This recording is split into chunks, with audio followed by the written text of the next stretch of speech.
할렐루야. 아멘. 우리는 지금 코로나19 사태로 인해서 참 많이 힘이 듭니다. 힘든 시기를 지나고 있습니다. 우리 성도님들도 아마 많이 힘든 시기를 보내고 있을 것입니다. 어떤 분들은 몸에 병이 있지만 병원에 마음을 놓고 갈 수가 없습니다. 어떤 분들은 자영업 하시는 분들이 있으실 텐데 이번 달 가게세는 잘 내시는지 그것만 생각하면 참 마음이 무겁고 가슴이 답답합니다. 우리 모두가 느끼지요. 한국의 경제가 참으로 어렵습니다. 소상공인들을 생각하면 마음이 참 무거워집니다. 어떻게 오늘 하루를 버티고 살아가고 계시는가? 우리 모두가 그것 때문에 마음 아프고 기도하고 있습니다. 뿐만 아니라 의료진들을 보면 참 마음이 아픕니다. 설 명절 연휴 기간에 우리 기장병원의 간호사님을 비롯하여 많은 의료진들과 또 병원 안에 사람들이 확진 판정을 받았다고 알려져 왔습니다. 제1선에서 환우들을 돕고 제1선에서 묵묵히 감당하시는 분들의 안전이 걱정이 됩니다. 현장에서 코로나 때문에 수고하시는 분들이 얼마나 많은지 모릅니다. 연로하신 어르신들을 구정기간 동안 신방하면서 참 방에만 한 달이 지나고 두 달이 지나도 움직일 수가 없다라고 외롭다고 말씀하시는 우리 권사님, 집사님들이 계셨습니다. 참 감옥같이 창살 없는 감옥같이 답답하다시는 분들이 참 많았습니다. 학교가 이제 학생들이 등교하지 아니하고 가정에서 수업을 듣느라고 부모님들이 참 힘들어하고 있는 많은 부모님들을 보게 됩니다. 이렇게 우리는 어려운 시기를 보내고 있습니다. 저는 오늘 이 아침에 오늘 우리에게 주시는 이 말씀이 어려운 시기를 보내는 저와 여러분들에게 위로의 말씀이 되고 오늘 어려운 이 시기에 힘이 되는 귀한 은혜의 말씀이 되기를 주님의 이름으로 간절히 축원합니다. 저는 오늘 요셉의 이야기를 하려고 합니다. 여러분 요셉의 아버지가 누군지 아시죠? 바로 야곱입니다. 야곱에는 2명의 아내가 있습니다. 이 2명의 아내의 2 여종까지 4명의 아내가 있었습니다. 이 4명의 아내로부터 12명의 자녀를 가지게 되었습니다. 야곱이 그 아내들 중에 유독 아끼고 사랑했던 아내가 있었습니다. 바로 라헬이지요. 이 라헬에게는 태가 열리지 않아 아이가 없었습니다. 그래서 이것 때문에 참 많은 스트레스를 받았지요. 참 힘들어했습니다. 많은 고통 중에 있었습니다. 그런데 하나님께서 어느 날 태의 문을 열어주셨습니다. 그래서 나온 아들이 요셉입니다. 그렇게 어렵게 얻었던 아들, 귀하게 얻었던 아들, 그의 이름이 요셉입니다. 야곱의 입장에서 보면 얼마나 이 요셉이 이뻤을까요? 아마 많은 아이들 가운데 가장 이뻤을 겁니다. 왜? 자신이 가장 아끼고 사랑하는 아내에게서 또 이 아내가 태를 열지 못하고 너무 마음 아파했는데 어느 날 하나님께서 허락해 주셔서 아주 늦게 이 아이를 잉태했기 때문입니다. 그래서 다른 자녀들은 다 양치고 밖에 나가서 일을 하는데 이 요셉만은 그러지 않았습니다. 집에서 기용을 받고 얼마나 기용을 받았냐면 알록달록한 채색 옷을 입고 지냈습니다. 형들은 다 일하러 가는데 이 요셉만큼은 가정에서 재밌게 보냈다는 사실입니다. 아버지의 편애가 이 요셉에게 집중되어 있었다는 것입니다. 오늘 아버지는 그처럼 요셉을 아끼고 사랑하고 편애했는데 반면 불평등하다고 느껴졌던 11명의 10명의 형들은 어떠했을까요? 요셉이 눈의 가시보다도 더 미웠겠지요. 오늘 요셉만 보면 우라통이 터지는 거예요. 요셉만 보면 화병이 나는 거예요. 저 요셉만 보면 시기 질투가 생기는 거예요. 여러분, 그래서 형들은 요셉에게 다정다감하게 말할 수 없었다. 오늘 얼마나 마음의 우라통이 터졌으면 자신의 막내 동생인데 다정다감하게 이야기할 수가 없었다는 것입니다. 이처럼 편애받고 이처럼 부모님의 사랑을 집중적으로 받았던 아이들의 특징이 하나 있는데 여러분, 철이 없더라는 거죠. 철이 없어요. 해야 될 말, 안 해야 될 말, 해야 할 행동, 안 해야 할 행동, 그런 거 모르더라는 것입니다. 그런데 어느 날 이 요셉에게 하나님께서 귀한 꿈을 주셨습니다. 우리는 그것을 비전이라고 합니다. 오늘 하나님께서 요셉에게 자기 형의 곡식단이 자기 곡식단에게 절하는 꿈을 주셨습니다. 보통 같으면 이런 꿈을 꾸면 이야기할까요? 하지 않을까요? 철이 들었는 사람이라면 이야기하지 않겠죠. 그러나 요셉은 철이 없었습니다. 형들에게 가서 자랑하는 거예요. 내가 꿈을 꾸었는데 형들이 내한테 절하더라라는 거예요. 눈에 가시 같았던 자기의 동생이 철없는 그 한마디에 더더욱 우라통이 터지고 화가 나는 거예요. 그런데 하나님께서 이 요셉에게 두 번째 꿈을 주셨습니다. 그 꿈의 내용은 해, 달, 11별이 자기에게 절하는 꿈입니다. 이것도 철이 없다 보니 형제들 앞에 가서 이야기를 합니다. 이번에는 형제들이 폭발하는 거예요. 가슴이 핵폭탄 맞은 것처럼 폭발하는 거예요. 얼마나 미웠는지. 그러던 어느 날 아버지 야곱이 요셉을 부릅니다. 요셉아, 너 심부름 좀 다녀오너라. 너희 형들이 양과 염소를 데리고 저 먼 세겜에 가서 일을 하고 있는데 어찌된 형편인지 형들에게 소식이 안 오고 있으니 너가 가서 한번 어떻게 지내고 있는지 소식을 내게 좀 알려달라 했습니다. 이 가나안 땅에 가보면 기후가 건기와 우기로 나눠져 있는데 여러분, 건기 때에는 비가 전혀 오지 않아요. 우기 때에는 비가 많이 내립니다. 이 건기 때에는 그래서 여러분 사막같이 먹을 것이 없는 거예요. 그래서 오랫동안 먼 길을 나서서 꼴을 따라 먹일 수 있는 양식이 있는 곳으로 데리고 가야 되는 거예요. 그래서 오늘 저 멀리 세겜까지 보내게 됩니다. 왜 이렇게 되었느냐? 오늘 아버지가 너무 편애하니까 형들이 화가 나서 오늘 먼 길을 가서 저 세계까지 가서 아버지에게 소식도 안 하려는 거예요. 너무 화가 나니까 말을 섞기가 싫은 거예요. 그래서 이제 요셉을 80km 떨어진 세겜이라는 땅으로 보냅니다. 야곱이 있는 곳이 헤브론이었습니다. 80km나 되는 것을 걸어서 이제 형들을 찾아갑니다. 여러분, 어떻게 찾아갈 수 있을까 싶지요. 사실 야곱은 굉장히 부자였습니다.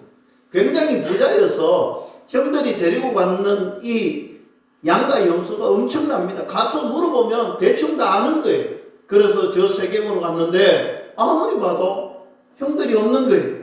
그래서 지나가는 사람에게 여차저차 자초지종을 설명하고 물으니까 형들이 이곳을 떠났다는 거예요. 저 30km 더 떨어진 도단에 있다라는 거예요. 그래서 요셉이 또 도단까지 걸어서 형들을 찾으러 갑니다. 요셉이 이제 도단에 도착을 합니다. 이제 형들을 만나게 되었습니다. 형들을 만나게 되었는데 형들의 반응이 어땠느냐? 오늘 요셉이 저곳에서 걸어오고 있는데 형들이 이야기합니다. 꿈꾸는 자가 오고 있다. 채색 옷을 입은 꿈꾸는 자가 오고 있는 거예요. 여러분 채색 옷 알지요? 알록달록한 옷을 입고 걸어오는 거예요. 형들은 지금 이 먼 곳에 나와서 염소, 양, 지금 목축업을 하고 있는데 오늘 그의 동생이 채색 옷을 입고 알록달록하게 해서 형들을 만나러 오는 거예요. 그때 형들이 이야기를 합니다. 어떤 이야기를 하느냐? 여러분 반가운 동생이 아니고 우라통이 터지는 동생이 오는데 얼마나 우라통이 터졌는지 형들이 이야기를 하는데 저 동생 죽이자는 거예요. 저 동생 이제 우리가 죽여버리자는 거예요. 저 골치 아픈 저 동생 죽이자는 거예요. 그때 형제 중에 제일 맏형인 르우벤이 아니 우리가 목숨만큼은 빼앗지 말자. 그러나 다른 형제들은 얼마나 화가 났는지 죽이자는 거예요. 그래서 요셉이 형들에게 오자마자 형들은 요셉의 옷을 벗겨버리고 구덩이에다가 집어 던져버립니다. 여러분 저 가나안 땅에 가면 이게 어떤 구덩이냐면 오늘 비가 건기 우기 때 비가 잘 오지 않을 때가 많아서 비를 이렇게 모아두기 위해서 구덩이를 곳곳에 팠는데 이 구덩이는 위에는 항아리 모양처럼 위에는 짧고 아래쪽에는 둥그렇게 넓게 퍼져 있는 그런 항아리 거기에다가 회치를 한다는 거 있죠. 즉 자기의 힘으로는 도저히 이 구덩이에 빠지면 올라올 수 없는 그런 구덩이에 누구를? 자기 동생 요셉을 그곳에 빠뜨려 버리는 거예요. 죽이는 거예요. 그곳에서 생매장시켜 버리는 거예요. 사랑하는 성도 여러분, 그동안 얼마나 속이 썩어 빠졌습니까? 얼마나 화가 났으면 그렇게 동생을 그 구덩이에 집어넣고 무엇 했느냐 하면 그 옆에서 밥을 먹었다는 거예요. 그 형제들이 그 동생을 그 구덩이에 빠뜨려 놓고 일말의 양심의 가책도 없이 그 옆에서 밥을 먹고 있었다는 사실입니다. 죄책감이 없는 거예요. 도무지 동생에 대한 조금의 사랑도 없는 거예요. 그때 요란한 소리를 가지고 미디안 상인들이 지나갑니다. 이때 형제 중 유다가 이렇게 말합니다. 우리 형제가 피를 흘려서 무엇 하겠느냐? 우리 그냥 저 미디안 상인에게 우리 동생 죽이지 말고 팔아먹자는 거예요. 단돈 얼마라도 돈을 받자는 거예요. 그래서 은 20에 동생을 팔았는 거예요. 여러분 한번 상상해 보세요. 아무리 철이 없었지만 그래도 형들이잖아요. 같은 아버지를 두었던 형들이잖아요. 그 형을 아버지의 소식을 전하러 왔는데 다짜고짜 옷을 찢고 그 엉덩이에 죽이려고 했다는 거예요. 그리고 그 옆에서 밥을 먹고 있을 동안 요셉이 뭐 했겠습니까? 여러분 상상해 보세요. 형들에게 애걸복걸했겠지요. 형 이러지 마. 나 좀 살려줘. 내가 모든 것 잘못해서 제발 나 좀 살려줘. 그러면서 밥을 먹었던 거예요. 오늘 미디안 상인들에게 팔 때도 어떻게 했겠습니까? 형 내가 모든 것 잘못했고 내가 다시는 그러지 않을 테니까 형 나 제발 팔지 마. 아마 그랬을 거예요.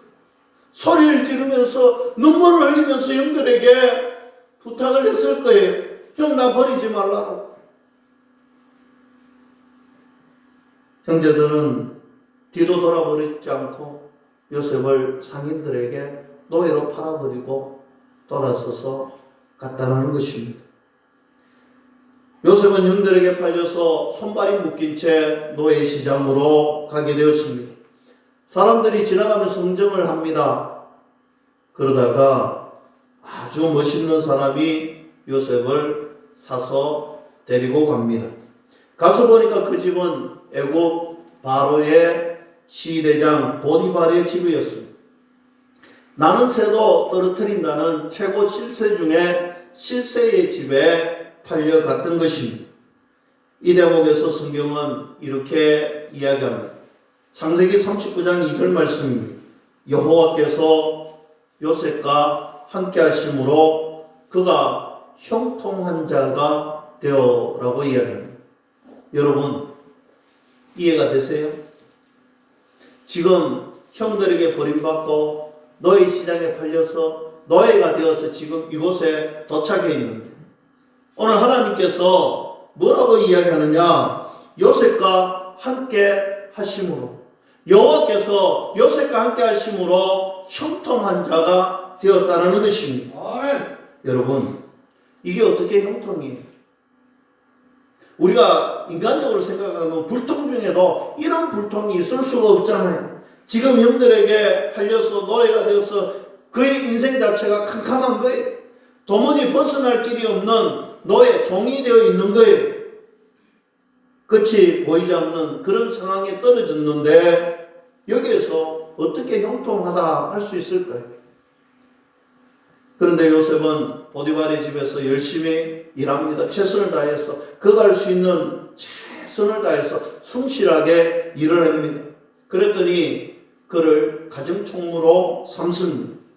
이제 그 환경 속에서 안정적인 삶을, 비록 노예였지만 오늘 그곳에서, 오늘 실세 중에 실세의 집 안에서 가정총무로 아주 평안한 삶을 살 수 있는 기반이 마련되었습니다. 그런데 여러분, 우리 인생이 그렇잖아요. 우리 인생이 만만하지 않잖아요. 인생은 호락호락하지 않습니다. 잘 되는가 싶으면 안 될 때가 있고, 안 되는가 싶으면 또 잘 풀릴 때도 있습니다.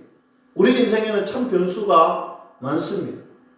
오늘 요셉에게도 인생의 변수가 찾아왔습니다. 이제 안정스러운가 싶었는데 어떤 변수였느냐? 보디발의 아내가 변수였던 것입니다. 이 보디발의 아내가 이 요셉을 너무 좋아하는 거예요. 성경에 보니 이 요셉은 용모가 빼어나고 아름다웠더라 했습니다. 여기에서 용모가 빼어나다라는 원어를 보면 타마르라는 용어인데 윤곽이 장난이 아니다. 그리고 여기 아름답다라는 말은 야페, 오늘 핸섬하다. 쉽게 말하면 얼굴도 짱, 몸매도 짱, 최고로 멋진 준수한 청년이라는 것입니다. 그러니까 이 보디발의 아내가 요셉을 보고 한눈에 반했던 것이죠. 그래서 유혹을 합니다. 눈짓을 합니다. 오늘 그와 동침하자라고 이야기합니다. 그러나 넘어가지 않습니다. 요셉은 넘어가지 않습니다.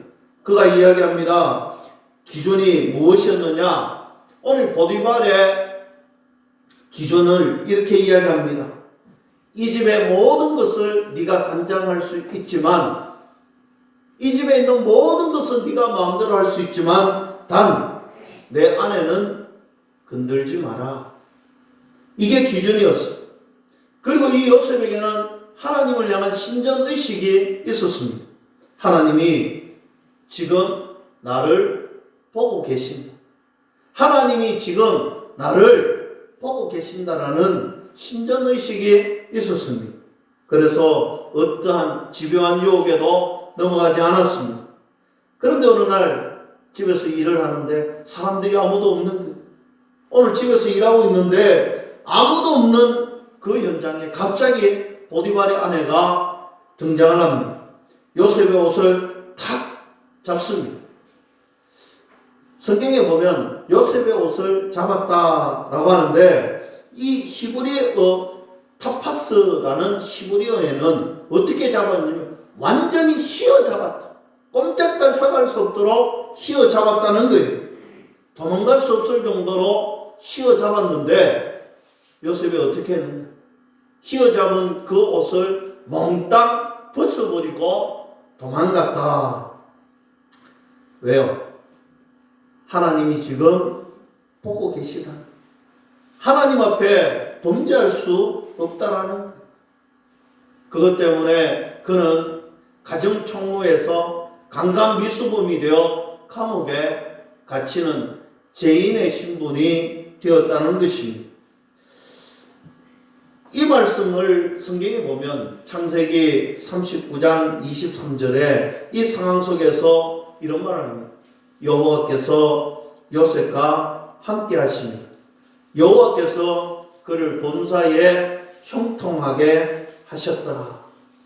여러분, 이게 어떻게 형통이에요? 안정될 만하니까 누명이 씌워지고 지금 죄인이 되어 감옥에 갇혔는데 이 상황 속에서 하나님께서 형통하다는 거예요. 여러분, 우리가 훨씬 잘 되어야 되는데, 훨씬 멋진 사람이 되어야 되는데 감옥에 가 있잖아요.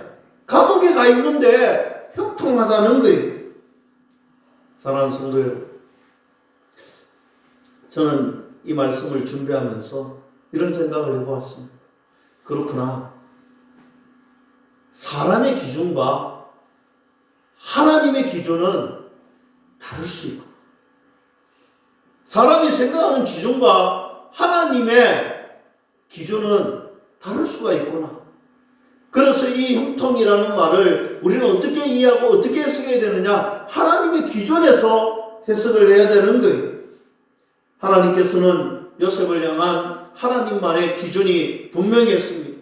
하나님께서 이끌어 가시는 프로젝트 또한 분명했다는 사실입니다. 또다시 요셉은 감옥에서 열심히 생활합니다. 착실하게 일을 했더니 감옥에서도 재반 사무를 감당하는 그런 사람이 되었다는 것입니다. 감옥에 술 맡은 관원장과 떡 맡은 관원장이 들어옵니다. 여러분, 요리사가 아니에요. 당시에는 제가 이야기했지만 술 맡은 관원장과 떡 맡은 관원장은 왕의 최고의 신모, 왕과 함께 음식을 나눠서 먹고 정체를 이야기할 수 있고 형세를 나눌 수 있는 최고의 실세 중에 실세가 떡 맡은 관원장과 술 맡은 관원장이었어요. 오늘 이렇게 비서실장 같은 사람들이 감옥에 들어왔는데 어느 날 보니까 안색이 좋지 않는 거예요. 요셉에게 가서 묻습니다. 왜 이렇게 안색이 좋지 않습니까? 요셉이 물을 때에 이렇게 대답합니다. 두 사람이 간만에 꿈을 꿨는데 이 꿈 때문에 번민이 생겼다는 거예요. 이 이야기를 들어보니까 술 맡은 관원장은 3일 후에 복직을 하는 꿈이고, 떡 맡은 관원장의 꿈은 3일 후에 사형을 당한다는 꿈이에요. 그래서 요셉이 해석을 내주었더니 3일 후에 술 맡은 관원장은 복직하고 한 사람은 이제 사형이 됩니다. 복직하면서 이렇게 이야기합니다. 요셉아, 내가 너를 기억할게. 내가 너를 기억할게. 그러면서 나갔습니다. 감옥을 나간 그가 기억했을까요? 기억하지 못했습니다. 2년의 시간이 지납니다. 이번에는 애굽의 바로가 꿈을 꿉니다. 7년은 풍년, 7년은 흉년입니다. 이 꿈을 꾸고 나서 바로가 번민이 생겼어요. 그래서 나라에 있는 점술가들, 오늘 나라에 있는 최고의 지혜자들 모아서 물어봅니다. 꿈을 해석해 달라는 거예요. 그런데 아무도 꿈을 해석하지 못하는 거예요. 그때 하나님께서 이 술 맡은 관원장의 기억을 되살려 줍니다. 바로 그때 요셉을 기억했던 거죠. 여러분, 사람은 잊어버릴 수 있으나 하나님은 절대로 잊지 않으십니다. 아멘. 요셉이 바로 앞에 서게 됩니다. 바로의 꿈을 요셉이 듣고 요셉이 해석해 줍니다. 이 꿈은 하나님이 왕에게 주시는 꿈인데 7년은 풍년이고 7년은 중년입니다. 그리고 해석을 해준 다음에 요셉은 그 해석 이후에 꿈에 대한 대책도 이야기해 줍니다. 오늘 왕이시여, 명철과 지혜 있는 자들을 세워서 그 지도자를 세워서 컨트롤 타워를 만들고 각각 그 밑에 감독관을 두게 하시고, 그리고 7년 풍년의 때는 세금의 5분의 1을 받아서 다가올 7년의 흉년을 준비하세요 라고 이야기합니다. 여러분, 7년 풍년, 7년 중년, 오늘 하나님께서 귀한 방법을 이야기해 줍니다. 컨트롤 타워를 세우라는 거예요. 오늘 잘 벌었을 때에 반이 아니고 5분의 1, 20%를 거두라는 거예요. 왜 그랬을까 생각해 보니 아마 그랬던 것 같아요. 첫째는 풍년이 되면 곡식이 많아서 20%만 거둬도 풍성할 것이고, 또 반대로 여러분 풍년했다고 곡식을 많이 세금으로 거두면 백성들이 생각하겠지요. 이렇게 많이 내면 뭐하고 우리가 열심히 일을 하고 곡식을 짓겠느냐 할 수 있을 거예요. 그리고 저장 창고도 마땅치 않았을 거예요.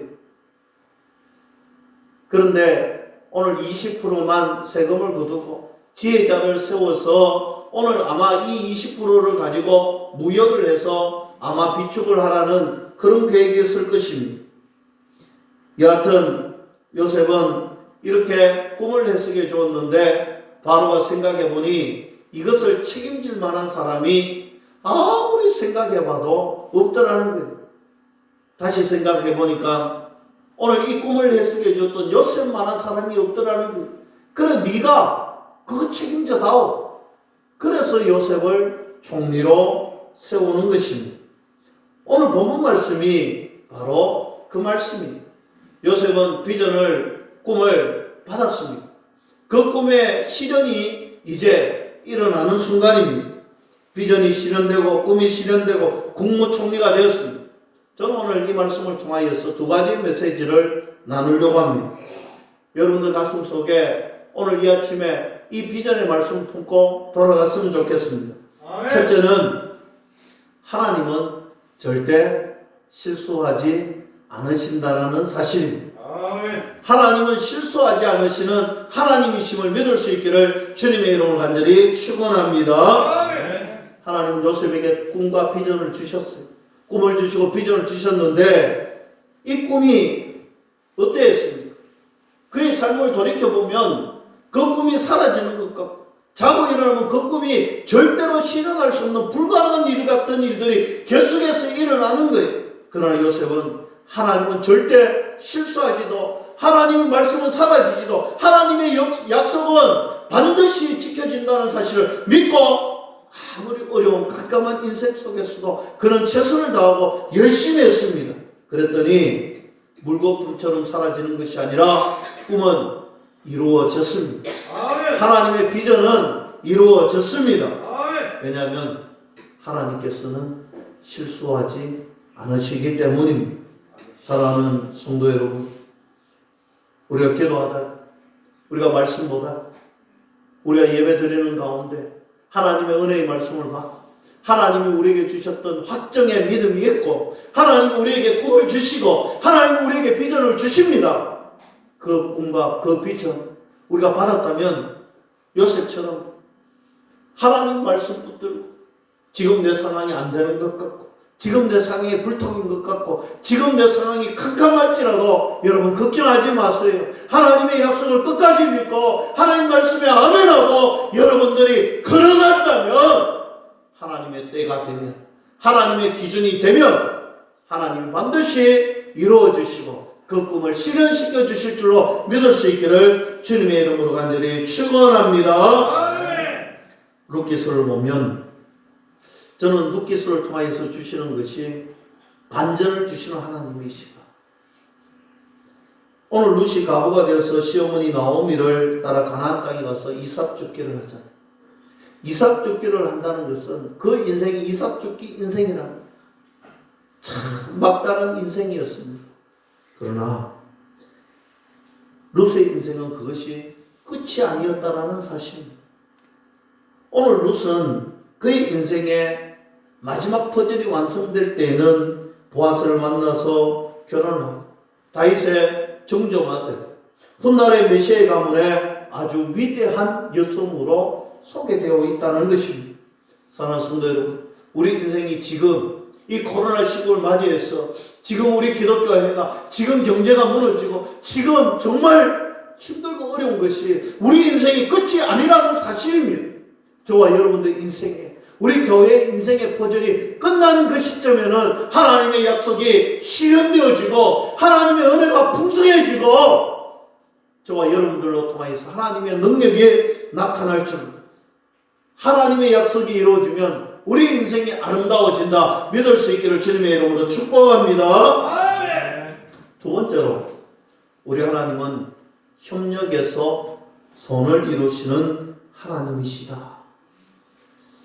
우리가 요셉의 이야기를 하면 종종 오해하시는 분들이 있어요. 하나님께서 요셉을 국무총리가 되게 하기 위해서 감옥에도 보내고 형들을 통하여서 요셉을 팔아버리기도 하고 힘들고 어렵고 누명 써서 결국 하나님이 국무총리가 되게 하셨다. 이런 오해를 하는 경우가 간혹 있습니다. 그러나 하나님은 그런 방법으로 역사하지 않습니다. 하나님이 역사하시는 방법은 항상 선한 방법으로 역사하시는 거예요. 하나님은 아름다운 방식으로 역사하십니다. 인간의 욕심 때문에, 인간의 사악함 때문에, 인간의 탐욕 때문에 벌어지는 일들이 참 많습니다. 중요한 것은 인간이 아무리 사악하고 인간이 아무리 탐욕 덩어리라도 하나님은 그 인간을 들어서 사용하시더라는 거예요. 우리가 욕심 때문에, 우리의 재성 때문에 우리는 나쁜 길로 들었었지만 하나님은 그것을 변하게 하시고 그것을 바꾸어 주시고 선으로 이끄시더라는 사실입니다. 왜냐고요?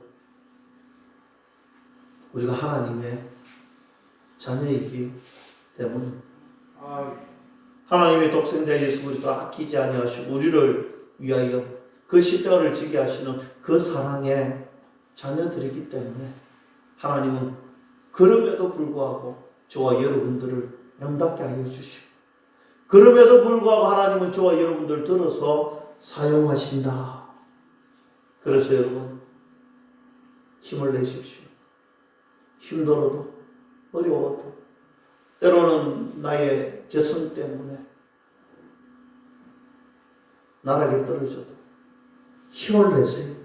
내가 망가져도 지금 내가 끼어져도 지금 내가 힘들어해도 지금 내가 어려움에 처해 있더라도 하나님은 그런 저와 여러분들을 붙들어 주시고 불러주시고 그런 저와 여러분들을 고쳐서 아름다운 손으로 들어서 사용한다는 사실을 믿을 수 있기를 주님의 이름으로 간절히 축원합니다. 아멘. 사랑하는 성도 여러분, 절망적인 상황이 우리 인생 가운데는 반드시 만나게 됩니다. 고난을 만나게 됩니다. 그러나 이 고난이 주는 의미가 무의미한 것이 아니라는 사실입니다. 고난이 주고 역경이 주는 의미는 저와 여러분들을 정금같이 나아가게 하기 위한 하나님의 방편입니다. 하나님은 저와 여러분들을 좀 더 영향력 있는 사람으로 만들기 위하여 세워주신다는 사실입니다. 오프라 윈프리라는 사람을 우리가 잘 알잖아요. 전 세계에 가장 영향력 있었던 여인. 20년 동안 토크쇼에서 시청률이 가장 높은 기록을 세웠던 그 여인. 어느 날 전 세계인들이 시청하고 있는 그 토크쇼에서 한 여인이 눈물을 흘리며 이야기합니다. 나는 성폭행을 당했습니다. 그때 오프라 윈프리는 그 여인을 안아주면서 이렇게 이야기합니다. 나도 그 고통을 압니다. 나도 어릴 적에 성폭행을 당했기에 내가 당신의 고통을 안다는 거예요. 나는 당신의 마음을 압니다. 그 말을 하는 순간 시청하고 있던 사람들조차도 마음이 열려지는 거예요. 사랑하는 성도 여러분, 망해보지 않는 사람은 망한 사람을 위로할 수가 없겠지요. 아파보지 못한 사람은 아픈 사람을 위로할 수가 없습니다. 떨어져 보지 못한 사람은 나락으로 떨어진 사람의 마음을 위로할 수가 없습니다. 예수님을 믿는다라고 핍박받아보지 못한 사람은 예수님 때문에 핍박받는 그 사람의 마음을 위로할 수가 없습니다. 이 오프라 윈프리가 한 유명한 말이 있죠. 아픔이 곧 하나님이 주신 나의 사명이다. 나에게 준 이 고난의 아픔은 내가 걸어가야 할 사명이라는 것입니다. 사랑하는 성도 여러분, 내가 지금 당하는 고난은 나를 성숙케 하는 사명이 되기를 주님의 이름으로 간절히 축원합니다. 다니엘서 12장 3절에 이런 말씀이 있습니다. 많은 사람을 옳은 대로 도르게 하는 자는 별과 같이 영원토록 빛나리라 했습니다. 오늘날 코로나19로 말미암아 많은 사람들이 아파하고 쓰러지고 넘어지고 좌절하고 있을 이때에 이것 때문에 믿음에서 떠나려고 하는 사람들이 있습니다. 교회에 나오기를 겁내하는 사람들이 있습니다. 이 사람들을 향하여서 똑같은 아픔을 가졌던 저와 여러분들이 그들의 위로가 되고 그들에게 힘이 되고 그들에게 용기가 되는 사람이 될 수 있기를 축복합니다.